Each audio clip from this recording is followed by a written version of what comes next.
હવે હું નહીં સહી લઉં. પાણી માથાની પાર નીકળી ગયું છે. આ ઘર મારું છે સરિતા. મારા ઘરના લોકો મારું અપમાન કરશે ને તો હું સહન કરી લઈશ, પણ તારું કોઈ પણ અપમાન કરશે ને તો હું સહન નહીં કરી દઉં. આરતી, તે તારી ભાભીનું અપમાન કર્યું. એને પહેરેલી સાડી તે એને ઉતરાવડાવી. આટલી તારી હિંમત?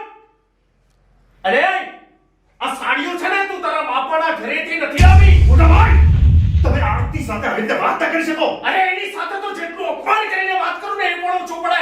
અમે શું સાંભળ્યું રોહન? જે તું ઘર છોડીને ચાલ્યો ગયો. તો જવા દો. ઠોકરો ખાશે ને એટલે એમને એમની હેસિયતનું ભાન થઈ જશે. હેસિયત?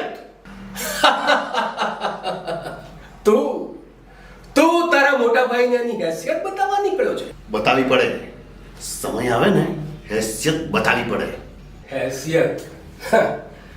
અરે તો મારા દીકરા જીતુએ મને સોગંદ આપ્યા હતા એટલે આજ સુધી હું ચૂપ હતો.